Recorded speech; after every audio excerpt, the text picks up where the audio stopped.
नमस्कार मंडळी. आयुष्यात पैसा अडका, गाडी घोडा सगळं येईल आणि जाईल, पण मनाची शांती आणि आनंद निघून गेला तर बाकीच्या गोष्टींना काय साठायचंय. आजकाल माणूस निसर्गाच्या सानिध्यात दोन चांगल्या शब्दात आनंद शोधायचा सोडून मोबाईलच्या स्क्रीन मध्ये आणि दुसऱ्यांच्या लफड्यात सुख शोधायला गेलाय. म्हणूनच आपलं आयुष्य एकदम रिलॅक्स आणि भन्नाट जगायचं असेल तर या 10 सोप्या सवयी आजपासूनच अंगी बाळगून घ्या. नंबर 1, आपलं काम भलं आणि आपण भले. दुसऱ्याच्या भानगडीत नाक खुपसू नका. कोणाच्या घरात काय शिजतंय, कोण काय करतंय याच्यात जर जास्त उंटासारखी मान खुपसली ना तर डोक्याला तापशिवाय दुसरं काहीच मिळणार नाही. दुसऱ्याच्या आयुष्यात काय चाललंय यात रस घेण्यापेक्षा आपल्या ताटात काय पडलंय याच्याकडे लक्ष द्या. सुख आपोआप येईल. नंबर 2, नाही म्हणायला शिका. लोक काय म्हणतील, पाहुणे काय म्हणतील, दोस्त काय म्हणतील या चिंतेत निम्म आयुष्य निघून जातं. ज्या गोष्टीमुळे आपल्या जीवाला त्रास होतोय तिथं सरळ मला जमायचं नाही असं ठणकावून सांगायला शिका. मनावरचा अर्धा भार तिथंच हलका होतो. नंबर 3, तुलना करणं एकदम बंद. त्याच्याकडे केवढी मोठी गाडी आहे आणि माझ्याकडे तर फुटकी सायकल पण नाही असा विचार केला की दुःखाचा जन्म होतो. प्रत्येकाची वेळ वेगळी असते आणि प्रत्येकाचा प्रवास वेगळा असतो.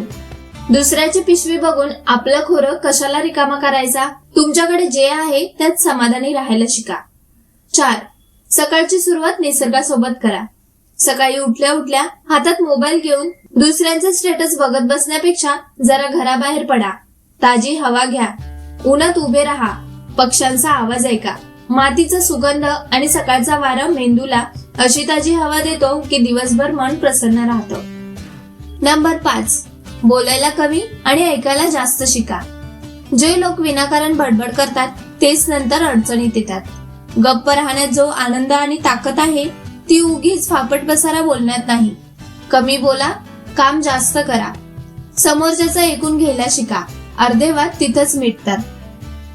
6, जुना कचरा डोक्यात साठवून ठेवू नका. कोणीतरी आपल्याला 2 वर्षापूर्वी काहीतरी वाईट बोललं होतं तेच अजून धरून बसलात. कशाला? भूतकाळात घडलेल्या गोष्टी म्हणजे शिळं अन्न. ते जितकं डोक्यात ठेवाल तितकी दुर्गंधी सुटणार. ज्याने त्रास दिला त्याला माफ करा आणि विषय तिथेच सोडून द्या. नंबर 7, शरीराची आणि पोटाची काळजी घ्या. पेरलं तसंच उगवतं. जर तुम्ही शरीराला कचरा कुंडी समजून काहीही आणि कितीही खात असाल तर शरीर साथ देणार नाही आणि शरीर आजारी पडलं की मन कधीच खुश राहत नाही. जेवा वेळच्या वेळी साधं सुद्धा आणि घरचं जेवण जेवा आणि दिवसातून थोडी तरी धावपळ करा. 8, छोट्या छोट्या गोष्टीत आनंद शोधा. आनंद मिळवायला काही करोडो रुपयांची लॉटरी लागायला हवी असं काही नाही.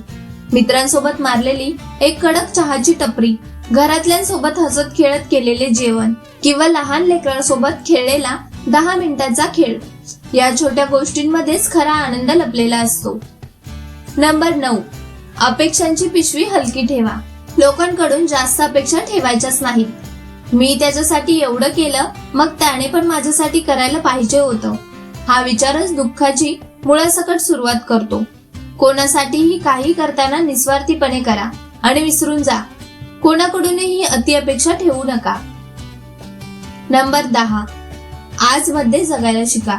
उद्या काय होईल, म्हातारपणी काय होईल, पोरांचं काय होईल या भविष्याच्या चिंतेत माणूस आजचा दिवस गमावून बसतो.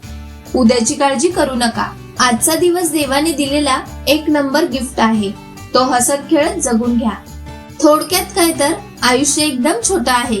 उगाच चिंता करून, संतापून आणि जळून जगायचं की हसत खेळत आणि रुबाबात जगायचं. निर्णय पूर्णपणे तुमच्याच हातात आहे. या 10 गोष्टी अंगी बाळगा आणि बघा आयुष्य कसं एकदम मस्त आणि भन्नाट होतं. धन्यवाद.